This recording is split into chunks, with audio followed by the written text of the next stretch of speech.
Salve, salve, galera! Estamos aqui novamente, eu e meu amiguinho aqui, o Einstein, para mais uma videoaula. Nesta videoaula de hoje nós vamos falar sobre o magnetismo. Inicialmente eu faço uma abordagem histórica, onde o magnetismo ele foi observado pelas primeiras vezes por volta de 600 anos antes de Cristo. Foi encontrado na natureza uma pedra como esta aqui da figura, um minério de ferro, que tinha poder de atrair ligas metálicas. Essa pedra ela foi encontrada numa região da Grécia Antiga chamada de Magnésia. Hoje é o território da Turquia.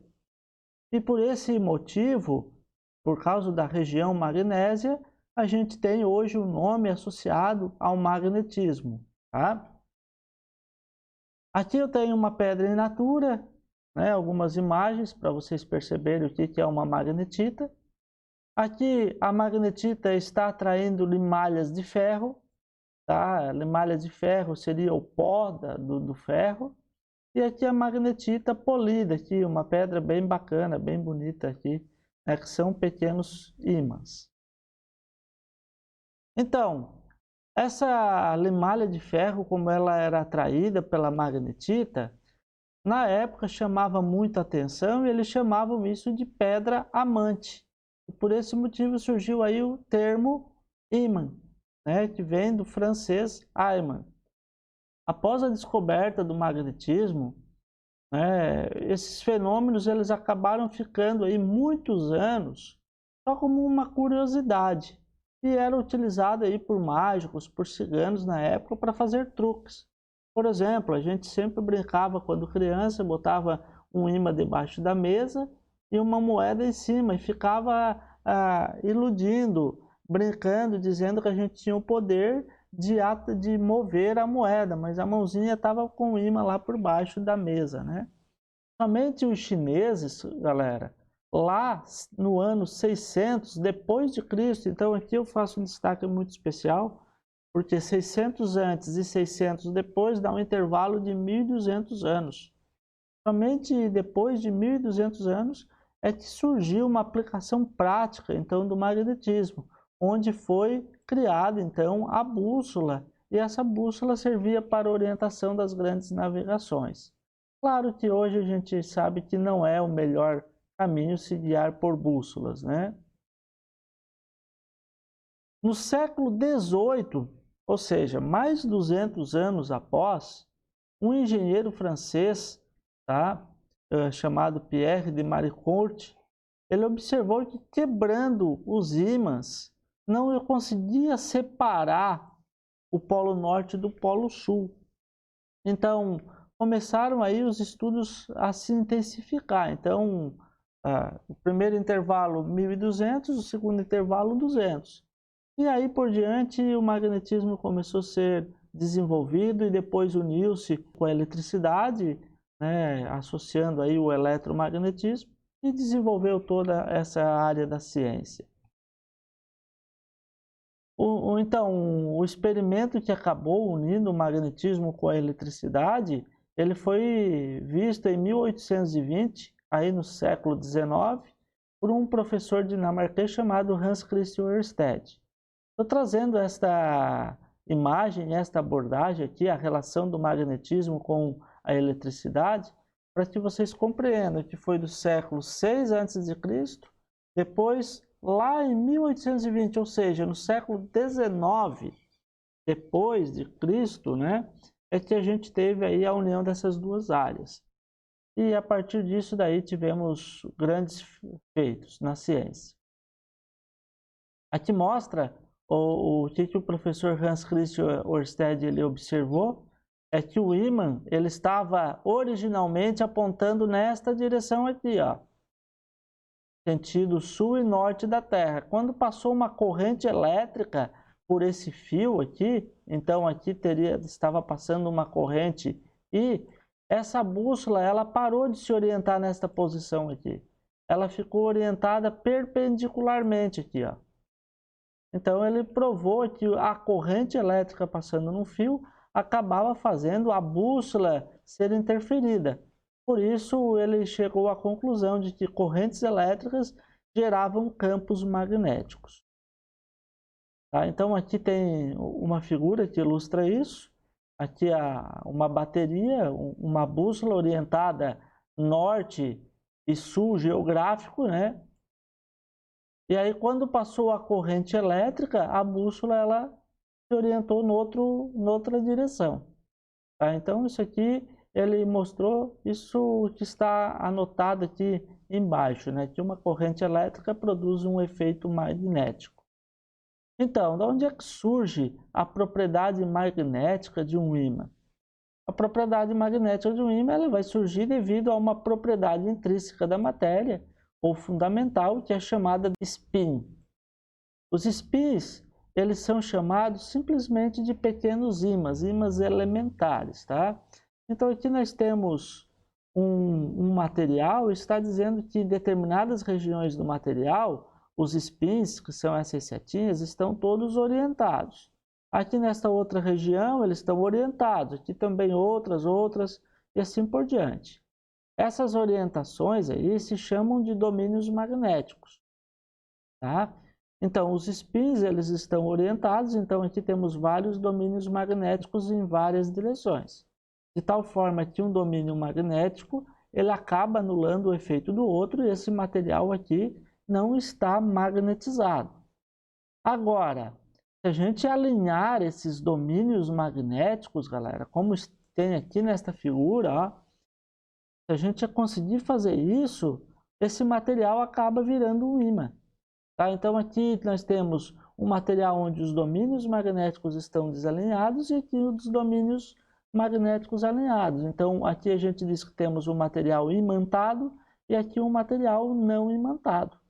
Tá? Então, resumindo para vocês, todos os corpos, sem exceção, eles possuem domínios magnéticos.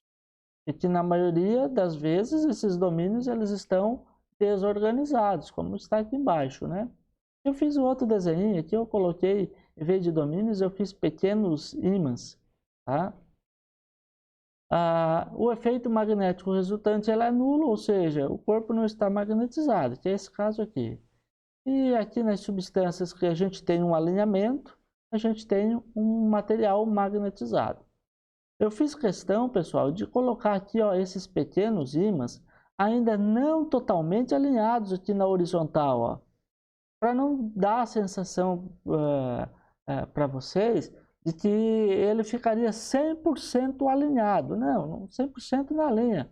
Tá? Vai alinhar preferencialmente numa única direção. Então, a bagunça está mais organizada aqui do que aqui, né? Então, aqui nós temos um ímã. Nesta figura aqui eu mostro para vocês coisas que vocês já observaram. Se a gente pegar um ímã, vários alfinetes, ou pregos, ou clipes de papel, eles vão ficar todos grudadinhos um no outro aqui. Por quê? Porque existe uma magnetização temporária. Na presença de um campo magnético forte aqui, esse material de substância ferromagnética acaba tendo os seus domínios magnéticos alinhados. O prego, quando ele está sozinho, ele não é um ímã. Ele está assim, ó, ele está todo desorganizado, seus ímãs elementares. Mas na presença do ímã, ele acaba se orientando. Então ele vira um ímã temporário. E esse ímã temporário, ele acaba sendo unido com esse outro ímã temporário, que seria outro prego, e assim por diante, né? De tal forma que aqui nós teríamos um polo norte, aqui um polo sul, um polo norte e um polo sul. Por isso que o prego fica grudado um no outro, tá? Aqui, gente, eu coloquei um saiba mais, porque vocês vão encontrar aí, de repente, na internet, tá? E os spins, como eu falei lá antes, né, que são as propriedades, os causadores das propriedades magnéticas, que se devem ao giro do elétron, né, e aí forma o seu efeito magnético. Inicialmente se pensava até desta forma, tá? Spin em inglês significa giro. Então se pensava que o magnetismo vinha da rotação do elétron em torno do próprio eixo, como a Terra, por exemplo. A Terra ela faz um movimento de translação, ela gira em torno do Sol e ela faz um movimento de rotação, ela gira em torno dela. Então, o spin também se pensava que era a rotação dele em torno do elétron.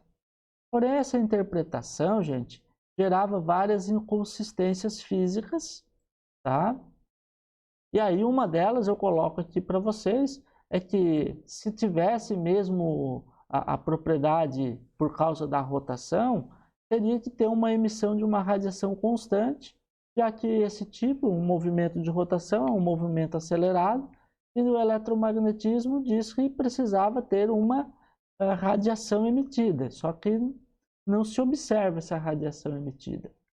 Por isso que essa teoria de magnetismo, devido à rotação do elétron em volta do seu eixo, não é aceita mais, tá, galera? Mas o nome ficou, spin, associado a essa teoria rotacional aí. A gente sabe também que o ímã possui dois polos, retornando a isso, né? E que polos de mesmo nome, norte e norte, por exemplo, eles se repelem, e polos contrários, norte e sul, eles acabam se atraindo, né? Bom, como é que se sabe qual é o norte, qual é o sul de um ímã? Simplesmente pelo fato de a gente colocar esse ímã ou pendurado aqui, ou poderia ser em cima de alguma coisa aqui, de tal forma que ele possa girar, né, livremente. A ponta do ímã que fica direcionada ao norte geográfico terrestre, a gente chama de polo norte. E a ponta que está direcionada ao sul é o sul do ímã. Tá? A gente já falou anteriormente que se quebrarmos um ímã no meio, a gente não separa o sul do norte, então não existe monopolo magnético. E aqui nessa imagem mostra que o formato do ímã ele pode ser em barra, pode ser em ferradura, pode ser em forma de agulha, pode ser em forma aqui de uma circunferência, né? E tem várias aplicações aí no nosso dia a dia. A gente sabe também que um ímã ele pode perder, tá, o seu magnetismo. Tá? De que forma que ele pode perder? Uma das maneiras é esquentando. Aquecendo um ímã, ele acaba perdendo o seu magnetismo. Esta temperatura na qual o ímã acaba perdendo o seu magnetismo é chamada de ponto Curie. Devido a esse nome aqui é o sobrenome de uma física, tá? Que descobriu que quanto que determinadas substâncias perdem o seu magnetismo. Então o ferro ele perde o magnetismo na temperatura de 770, o cobalto na temperatura de 1075 e o níquel na temperatura de 365.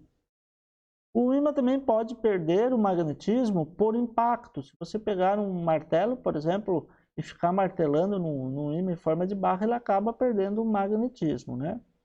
Então são duas formas, por temperatura e por impacto. Eu deixei aqui o mais importante, que é o chamado ponto de Curie para vocês, tá? A gente tem também substâncias que podem ser magnetizadas e substâncias que podem não ser magnetizadas. Por exemplo, a gente sabe que o ferro, o níquel, o cobalto e demais ligas constituintes desses mesmos materiais acabam podendo ser imantados.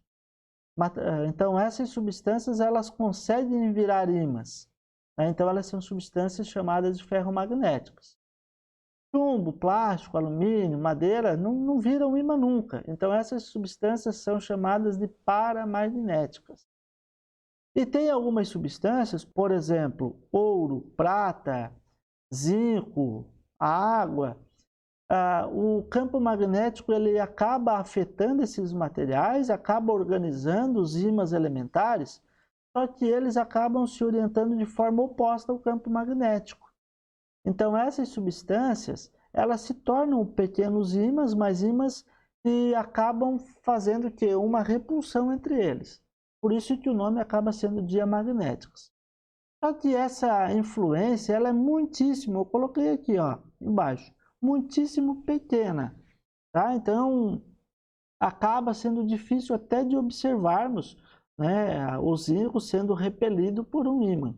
É um efeito pequeníssimo, somente em laboratório para ver isso, mas existe esse fenômeno, tá? Então, fenômeno onde os materiais compostos por essas ligas, eles viram ímãs iguais àquele que influenciou. Essas substâncias aqui que viram ímãs também, mas ímãs com polarização oposta, e essas outras substâncias, esse outro grupo, que não se torna ímã de jeito algum. Aqui a gente vai um pouco além agora na questão dos ímãs, né, que seria o campo magnético gerado por eles. Tá? Então, o que seria o campo magnético de um ímã? É uma região do espaço na qual vai se realizar uma interação magnética. Esta foto aqui, gente, ela é muito bacana e é fácil até de ser feito essa experiência, tá? Aqui virtualmente a gente não tem como fazer, mas se a gente estivesse no ensino presencial, seria bem tranquilo. Bastaria pegar o quê? Um ímã, tá? Botar aí um material plástico, por exemplo, uma capinha de CD, para poder enxergar o ímã, é claro, né? Mas poderia botar uma folha de papel, né? O ímã não é o principal. E a gente espalharia limalha de ferro, que é o pó de ferro, em cima.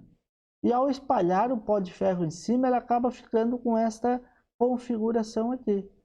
Mostra para a gente, né, que aqui existe uma concentração maior de limalhas. Por que aqui a concentração ela é maior? Porque aqui o campo magnético é maior, então o campo magnético é maior nos polos. E as linhas, elas ficam assim, ó, observem, ó. Ó, tô pintando aqui, ó. Isso aqui é o campo magnético. Ele afeta desta maneira. Aqui, ó, do outro lado, ó. Vou pintar aqui para mostrar para vocês, tá? Então a gente consegue visualizar como é o efeito magnético gerado por um ímã, né? Aqui, essa teoria toda, ela foi desenvolvida pelo físico inglês Michael Faraday. Certo, gente? Claro que essa figurinha aqui, olha aqui, ó, são as linhas de indução magnética, e aqui existe o desenho mais bonitinho para vocês. Então, linhas de indução, elas são linhas imaginárias que representam o campo magnético do ímã. Então, a gente tem a experiência, aqui tem a forma de representar. E aí, a orientação dessas linhas, pode ver que elas têm umas setinhas aí, está mostrando que saem do norte para o sul, ó. Tá? E aqui as linhas elas estão mais próximas, por isso a gente diz que é mais intenso esse campo magnético. Agora, por que, gente, que esta orientação é do norte para o sul? Então, esta aqui, por que que isso acontece? Dá para ver isso na experiência também, tá? Olha aqui, ó, nesse slide da página 25. Nós temos o campo magnético, visto aqui pela limalha de ferro, né, como está. O que acontece se a gente colocar uma bússola aqui nesta região do espaço, aqui onde eu coloco o número 1? Olha aí, a bússola fica assim, né? A ponta vermelha é o norte da bússola e a ponta azul é o sul dela, certo? Se eu colocasse a bússola aqui nesse outro lado, olha como é que ela ficaria. Ó, o norte e o sul. Se colocássemos a bússola aqui, a gente teria o norte e o sul.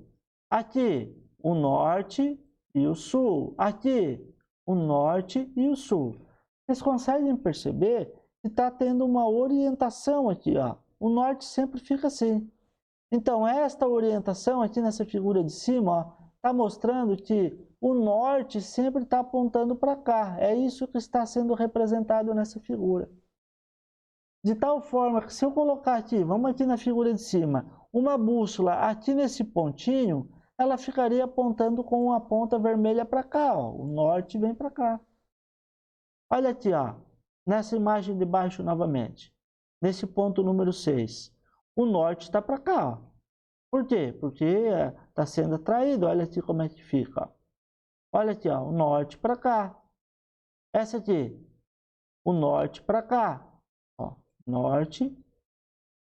E aqui teríamos uma bússola com o norte para cá. Ó. Então, o norte atrai o sul e aqui repele o norte, né? Então, essa experiência mostra para a gente como é que é a orientação da bússola sob influência do campo magnético terrestre. Então, conclusão, gente, tá? É que a grandeza utilizada para medir a influência do campo magnético é chamada de vetor indução magnética, e é representado pela letra B, tá? E como o próprio nome já diz, é uma grandeza vetorial e que torna necessário determinar o seu módulo, a sua direção e o seu sentido. Relacionado, então, à direção e ao sentido, a gente sabe que o vetor indução magnética é sempre tangente às linhas de indução magnética, apontando no sentido das linhas. Então, resumindo, né? Aqui nesse ponto, o vetor indução é representado para cá. O vetor indução é representado para cá. O vetor indução é representado para cá. Sempre tangente, tá? Ó, tangente é uma reta que corta a curva num único ponto. Nesse ponto aqui, ó, o vetor indução seria representado para cá. Então, aqui nós teríamos o vetor B. Então, conhecendo como é as linhas do campo magnético, eu sei como a bússola ficaria afetada quando fosse colocada em qualquer um dos pontos dentro deste campo. Agora, gente, nós vamos falar sobre o magnetismo terrestre. Porque, então, se a gente sabe que um ímã ali, ele acaba atraindo uma bússola, afetando a sua posição, a sua orientação, a gente sabe também que se a Terra tem o seu magnetismo, ela é, na verdade, um imenso ímã. Então, esse modelo proposto de que a Terra é considerado um imenso ímã foi feito por William Gilbert, um médico e físico inglês. Então, o que acontece? Pegando a bússola, aqui tem uma figura, né, com dimensões totalmente desprezíveis, né, irreais. A bússola, ela está apontando para esta região aqui, ela não aponta bem aqui diretamente ao norte geográfico, ela tem um apontamento um pouquinho ao lado, tem um ângulo aqui, ó, tá? Significa que os eixos geográficos e os eixos magnéticos, eles não estão sobrepostos. E se o norte dessa bússola está apontando para lá, né, o norte, aqui a Terra ela se comporta como um ímã, e aí aqui ela tem um polo sul magnético. E se o polo sul do ímã está apontando para cá, ó, aqui nessa região vai ter um polo norte magnético. Tá, galera? Então, a Terra é um imenso ímã e esse imenso ímã está assim, né, posicionado, tá? De tal forma que próximo ao polo norte geográfico nós temos o polo sul magnético e próximo ao polo norte magnético nós temos o polo sul geográfico. Aqui eu vou falar, pessoal, sobre a importância do campo magnético terrestre. Ele é o nosso protetor. Até tem um filme que eu dou como dica para vocês aí, o filme chamado Núcleo, que fala sobre a Terra perder o seu efeito magnético, perder o seu magnetismo, e aí todo o desencadeamento de problemas de telecomunicações, vários fenômenos de ficção que aconteceriam, né, com a Terra perdendo o seu magnetismo. Então, o campo magnético terrestre é um escudo protetor, então ele acaba protegendo, porque a radiação eletromagnética ela acaba, né, influenciando toda a vida que tem na Terra. Esta teoria, chamada teoria do dínamo, gente, ela foi uma teoria criada para explicar de onde vem o magnetismo terrestre. Então, da geografia a gente sabe que a Terra, planeta, né, ele tem várias camadas e ela tem principalmente aqui, ó, duas muito importantes, tá? Uma que é o núcleo interno e outra que é o núcleo externo. Nesse núcleo externo aqui, gente, tá? Nós temos aí minério de ferro na fase líquida, é pastoso isso aqui. Isso aqui acaba se movimentando, tem movimentos. E esse movimento desse núcleo externo, né, é que acaba fazendo esse magnetismo terrestre. Eu tenho anotado aqui para vocês, ó, as camadas, tá? E falo justamente isso para vocês aqui, ó, que é essa parte do núcleo externo aqui, que é o responsável pelo magnetismo da Terra. Você acredita que esse fluido pastoso, né, o seu movimento gera as correntes elétricas e, de consequência, gera o magnetismo terrestre. Tá? Então, essa teoria é chamada de teoria do dínamo. Também trago para vocês aqui, para finalizar essa aula de hoje, alguns fenômenos observados, são as auroras, tá, pessoal? São observados nos polos da Terra. E por que nos polos? Porque o campo magnético é mais intenso e por causa da configuração do campo. Olha aqui, ó, os ventos solares eles acabam conseguindo vir por aqui por cima, ó, ou vir aqui por baixo. Ó. Então ele tem caminhos que eles conseguem chegar mais próximo da nossa atmosfera e interagir com a nossa atmosfera. Tá? E essa interação com a atmosfera, né, gera aqui fenômenos luminosos, tanto no hemisfério sul, que é chamado de aurora austral, como no hemisfério norte, que é chamado de aurora boreal. Ó, muito bacana.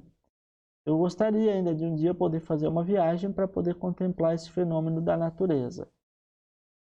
E as auroras, eu tenho aqui a explicação para vocês, que quando elas atingem a atmosfera, né, elas reagem, né, com o oxigênio e o nitrogênio da atmosfera, e esse processo ele acaba sendo estilo uma geração de luz por uma lâmpada fluorescente, emitindo então luzes coloridas. Tá? Então, a interação com o nitrogênio gera um tom avermelhado e a interação com o oxigênio produz um tom esverdeado também próximo do vermelho. Aí depende da altitude, né, que esse oxigênio se encontra em relação à superfície terrestre. Gente, para finalizar a nossa aula, eu vou trazer aqui para vocês um exemplo. Tá? Então aqui está dizendo o seguinte: uma pequena bússola é colocada próxima de um ímã permanente, tá? E em quais posições assinaladas na figura, a extremidade da agulha apontará para o norte da página. Bom, galera, isso aqui é muito simples.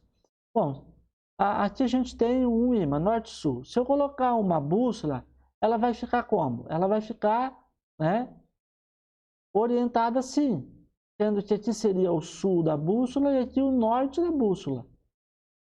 Certo? Se eu colocar uma bússola aqui, ela ficaria orientada assim, desta maneira. Bom, para cá ficaria o norte e para cá ficaria o sul da bússola. Se eu colocasse uma bússola aqui, ela ficaria assim, tá? Só que para onde ficaria o polo norte dessa bússola? O polo norte dessa bússola ficaria para cá. E aqui, como ela ficaria? Ela ficaria alinhada assim. Para onde ficaria o norte? Para cá. Por que que o norte fica para cá nessas duas situações? Porque a gente viu anteriormente que em volta do ímã nós temos um campo magnético que ele gera influências ao seu redor, né? Assim, desta maneira. Vimos nas figuras anteriores. E aí a resposta, em qual das posições a extremidade norte da agulha apontará para o alto da página? É nesta situação aqui e nesta situação aqui.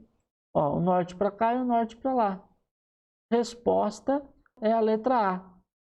Então está aqui o nosso problema resolvido. Eu coloquei aqui na sequência isso para vocês, né? Então aqui ó, como ficaria a bússola. E aqui a gente sabe como é que é o nosso campo magnético. Galera, ficamos por aqui nesta videoaula. Espero que vocês tenham compreendido. Se vocês gostaram, não se esqueça de dar um joinha aí para esse vídeo, né? Não se esqueçam de se inscrever neste canal e curtir os próximos vídeos que serão postados. Um grande abraço, tchau, tchau.